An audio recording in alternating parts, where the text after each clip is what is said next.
योगेंद्र कुमार सिंह जी प्रयागराज से। राधे राधे सर जी। महाराज जी राधे राधे, सादर प्रणाम। महाराज जी, गृहस्थ जीवन या सन्यासी जीवन दोनों में श्रेष्ठ कौन है और क्यों है? चुनौतियां ज्यादा किसमें हैं? दोनों में श्रेष्ठ कौन है? दोनों बराबर है ना। हाँ, गृहस्थ से ही सन्यासी का प्रादुर्भाव होता है, समझना। जो संत महात्मा है ये पैदा कहाँ होते हैं? गृहस्थ से। गृहस्थ में तो पैदा होते हैं, इसके बाद विरक्त हो जाते हैं। विरक्त होने के बाद इनका पेट पोषण कहाँ से होता है? गृहस्थों से। जब हम इस पक्ष में देखते हैं तो गृहस्थ हमारी दाहिनी आंख हुई, और गृहस्थों को उपदेश देकर भगवत प्राप्ति कौन कराता है? संत जन। पाप रहित कौन करता है? संत जन। सतमार्ग उनको कौन दिखाता है? संत जन। तो दोनों आंखें हुई ना, एक गृहस्थ आंख हुई, एक विरक्त आंख हुई, और दोनों आंखों की एक ही दृष्टि है, भगवान। अगर भगवान की प्राप्ति नहीं की तो गृहस्थ गृहस्थ नहीं, वो विरक्त विरक्त नहीं। अपनी जगह दोनों महान हैं, कोई छोटा बड़ा नहीं। देखो, आप मानते हो संत बड़े हैं, प्रणाम करते हो ना, और संत आपको भगवान मानते हैं। वही संत है जो आपको भगवान माने। मेरे भगवान आए हैं, सिय राम में सब जग जाने। सब में भगवान, तभी तो संत है। वो सब में भगवान देख रहा है। संत भिक्षा लेता है और शिक्षा देता है, दोनों का बराबर का नाता है, भिक्षा और शिक्षा का। वो मायाग्रस्त जीव अपनी माया के द्वारा संत सेवा करता है, वो ज्ञानी महापुरुष अपने ज्ञान के द्वारा गृहस्थ की सेवा करते हैं। गृहस्थ अन्न वस्त्र आदि के द्वारा संत सेवा करता है, संत तपस्या भजन साधना ज्ञान के द्वारा गृहस्थ की सेवा करता है। दोनों दोनों के पूरक हैं, और दोनों ऐसे हैं जैसे दोनों दो आंखें हमारी, लेकिन दृष्टि एक है। ऐसे ही दोनों हैं। गृहस्थ और विरक्त कहने को दोनों भगवान के लाडले हैं, दोनों का लक्ष्य भगवान की प्राप्ति है। अगर ऐसा है तो गृहस्थ धन और विरक्त धन, और नहीं तो आंख फूटी भी तो होती है?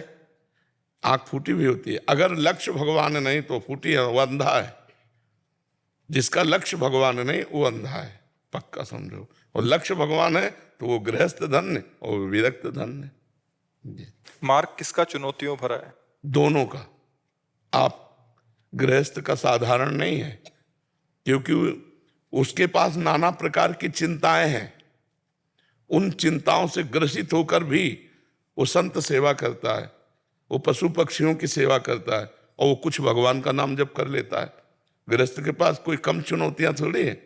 बेटी का ब्याह है, उसकी पढ़ाई है, ये मर गया, उसका काम, फसल खड़ी है, वर्षा हो गई, फसल नष्ट हो गई, फसल को बोना है, वर्षा नहीं हुई, बहुत तरह की आपत्तियां हैं। तो क्या विरक्त को कुछ कम चुनौतियां हैं? पूरे जीवन भर ब्रह्मचर्य से रहना, ना किसी से प्यार, ना किसी से अपनापन, ना कोई मनोरंजन, पूरे जीवन भर वो अपने को जलाता हुआ भगवान के चरणों में, बराबर दोनों की चुनौतियां है। वो चिंता से जलता है, अब बेटी का ब्याह करने के लिए गया, कहाँ कैसे, कितनी समस्याएं। तो अब तुम सोचो, तुम्हें भूख लगी, भोजन पा लिया, उसको भूख लगी, भोजन का ठिकाना नहीं। तुम्हें काम सताया, तुम्हारी पत्नी है, उसको वो केवल जलन सह रहा, जलन ही जलन जलन। कोई साधारण मार्ग थोड़ी विरक्त का। काम क्रोध लोभ मोह मद मत्सर सबकी जलन। आखिरकार इंसान ही कोई संत बना है ना, तो उसकी भी तो मांगे हैं। जैसे तुम्हारी मन की मांगे, ऐसे वो अपनी हर मांग को रौंद रहा है, हर मांग को दबा रहा है, हर मांग को। तभी तो तुम नमस्कार करते हो उसको, तभी तो नमस्कार करते हो। तो दोनों की चुनौतियां कम नहीं है, दोनों समान चुनौतियों वाले। एक प्रपंच की चुनौतियां तो एक प्रपंच को सहने की चुनौती। जितना सहे सो साधु, और टूट गया वो असाधु। तो गृहस्थी में बहुत बड़े बड़े पहाड़ हैं, पहाड़ की पहाड़ चिंताएं हैं।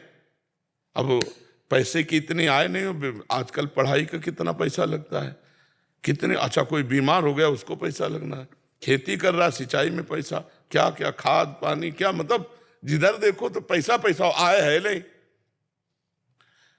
अच्छा, जिनकी आय एक लिमिट आय है, खर्चा अनलिमिट है, अपनी अपनी सबकी मांगे हैं, सब परेशान है, सब चिंतित है। और जिनके खूब पैसा है वो शरीर की समस्याएं, नाना प्रकार के रोग से ग्रसित है, नाना प्रकार, वो अपनी लेवल से चिंतित है। साधु पूरे जीवन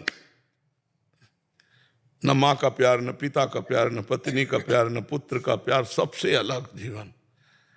सोचो, तुम सोचो जरा, दिमाग से सोचो। ना मोबाइल देख सकते हो, न टीवी देख सकते हो, न फिल्म देख, टाकीज में, मतलब संसार के कोई मनोरंजन सुख है क्या, आप बताओ? है उबली दाल रोटी और जैसे काम चले, जो भी भगवान व्यवस्था कर दें। तो मतलब समस्याएं दोनों में है। ऐसा न माने कि बाबा जी को बता, देखो बिगड़ैल बाबा जी बात अलग है। बिगड़ैल को मतलब मनमानी आचरण करे, खाए पे मौज मस्ती से केवल भेष, वो अलग चीज है। सच्चाई से अगर मार्ग में चला जाए तो खाने की धार है, तलवार की धार पे चलना है, हर समय जलना है, हर समय जलना है। महाराज जी ये इतने कष्ट क्यों झेल रहा है और वो इतनी चुनौतियों क्यों झेल रहा है? क्योंकि भगवान ने हमको जन्म दिया है, अपने अपने कर्तव्य का पालन करके हमें भगवान तक पहुंचना है। अब जैसे आर्मी में जाना है तो इतनी दौड़, इतनी ऊंचाई, इतनी लंबाई, वो पूरा सब पूरा सेट होना पड़ेगा, स्वस्थ होकर के फिर आपको जाना पड़ेगा। ऐसे परम पद भगवान की प्राप्ति करनी है तो ये सब करना पड़ेगा। तो वो गृहस्थ कैसे करे? नाम जप करते हुए अपने कर्तव्य का पालन करे, विरक्त नाम जप करते हुए अपने कर्तव्य का पालन करे। दोनों की अपनी अपनी पूजा है, भगवान अपनी अपनी पूजा से संतुष्ट हो जाएंगे। आपकी यही पूजा है, बच्चों को पढ़ाया लिखाया, नौकरी पेशा कमा के लाए और नाम जप कर रहे हैं। नाम जप नहीं किया तो फिर सब गड़बड़ हो जाएगा।